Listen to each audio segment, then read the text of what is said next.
네, 다양한 과학기술을 소개하는 신기술 플러스 코너입니다. 물체의 뜨겁고 찬 정도를 나타내는 물리량을 우리는 온도라고 하죠. 또 대기에 차고 더운 정도를 나타내는 것은 기온, 또 몸이 차고 더운 정도의 수치를 나타내는 것을 체온이라고 합니다. 이 온도가 음식의 맛과 또 식물의 성장, 그리고 사람의 생활까지 좌우한다고 하는데요. 오늘 이 시간에는 이혜민 리포터와 함께 자세히 알아보도록 하겠습니다. 어서 오십시오. 안녕하세요. 네. 자, 온도가 우리 생활에 미치는 영향 어느 정도일까요? 네, 가장 쉽게 이해할 수 있는 것은 실내 온도와 취침 온도입니다. 겨울철 실내 온도는 성인의 경우 18도에서 20도, 어린이는 20도에서 23도고요. 잠잘 때 매트와 이불 사이에 몸이 위치하는 곳의 적정 온도는 33도입니다. 이 온도가 잘 맞지 않으면 실내 생활에 불편을 겪고 잠을 제대로 못 자서 불면증이나 우울증까지 생길 수 있다고 하는데요. 요즘에는 이런 실내 온도를 최적의 상태로 유지해주면서 난방비를 90% 줄여주는 패시브 하우스가 주목받고 있다고 하는데요. 화면 보면서 함께 알아보겠습니다. 에너지 소비를 최대로 줄인 패시브 하우스. 21세기에 꼭 필요한 친환경 주택인 셈인데요. 패시브 하우스의 구성 요소들을 좀 더 살펴볼까요? 먼저 패시브 하우스에서 중요한 역할을 하는 것은 단연 창문입니다. 저 창문 같은 경우에는 제가 잠깐 말씀을 드리면 외부와 내부가 로이 코팅이 되어 있고 가운데는 아르곤가스라고 하는 것이 충진이 되어 있어요. 그래서 사실은 일반 주택에서는 창문을 통해서 나가는 빼앗기는 열이 가장 큰데 패시브 하우스에는 열 관리값이 0.08W라고 하는 그 기준을 충족을 시켜야 됩니다. 보통 가정은 그거에 한 3배 정도 되니까요. 한 1.5에서 2, 또 심한 것은 2.5까지도 갈 수 있습니다. 외부 차양 장치 역시 패시브 하우스를 구성하는 중요 요소입니다. 이 전동식의 외부 차양 장치는 여름에 외부에서 태양광이 들어오는 것을 75%까지 차단하는 효과가 있습니다. 여름에는 내려서 쓰고 겨울에는 올려서 외부의 태양빛을 최대한 끌어들여 열 에너지를 쓸 수 있도록 하는 장치죠. 일반적으로 패시브 하우스는 남쪽에 창문을 크게 제작하는데 여름의 경우 창의 크기 때문에 내부 온도가 올라갈 수 있어 외부 열을 차단하는 외부 차양 장치가 필수입니다.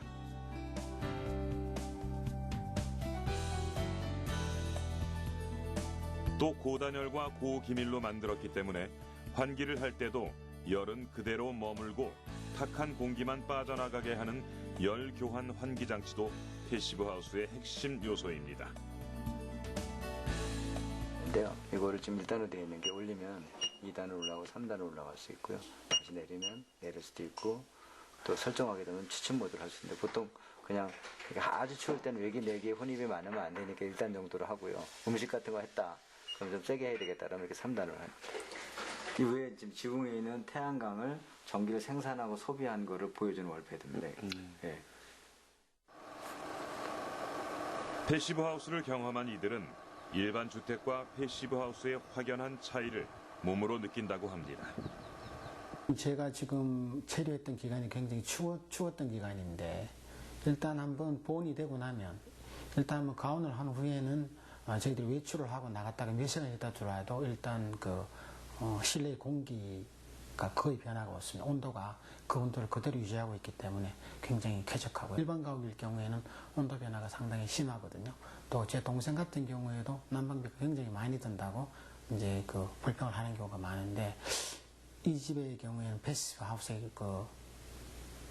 특성을 그대로 반영해가지고 온도 차이가 거의 없는 걸 보고 많이 놀라고 있습니다. 네.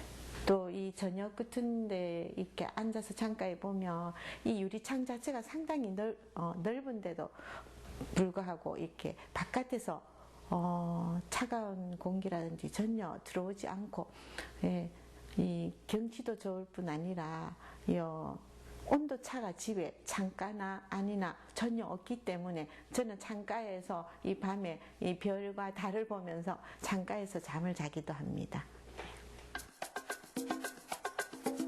건축비의 증가와 40cm의 두꺼운 벽으로 실 사용 면적 감소의 단점이 있지만 일반 주택과 비교해 난방비 90%를 줄일 수 있는 패시브 하우스. 특히 에너지 절약은 물론 인간 생활의 중요한 요소인 쾌적한 실내 온도를 변함없이 유지한다는 점에서 패시브 하우스는 향후 가장 각광받는 건축물이 될 것으로 보입니다. 네, 패시브 하우스에 대해서 쭉 설명을 들었는데 특히 온도를 그대로 유지하면서 환기도 가능하다, 이 부분이 상당히 좀 매력적인 것 같습니다. 그 우리 생활에 또 어떤 온도 과학들이 적용이 되고 있습니까? 네, 온도 과학을 활용해서 마케팅을 하는 기업이 늘고 있습니다. 대표적인 곳이 대형마트인데요. 에어컨 매장의 온도를 1, 2도 높이면 에어컨이 더 잘 팔려 나간다고 합니다. 모피 매장은 서늘하게 해놓고 식품 매장은 온도를 약간 낮춰놓는다고 하는데요. 바깥 기온에 따라 잘 팔리는 제품도 달라진다고 합니다. 5도 이하일 때는 겨울 코트를 찾는 사람이 많고 0도일 때는 전기장판이나 또 영하일 때는 전기 히터가 많이 팔린다고 합니다. 예. 영하 10도 이하일 때는 사람들이 물건을 사러 잘 안 오기 때문에 겨울 의류 매출이 감소한다고 하네요. 이 진열대 위에 그냥 상품이 올라가 있는 게 아니라 네. 이게 참 온도 과학까지 적용된 거다. 이 부분이 참 흥미로운 것 같습니다. 자, 오늘 온도 과학의 세계 이혜민 리포터와 함께 자세히 알아봤습니다. 고맙습니다.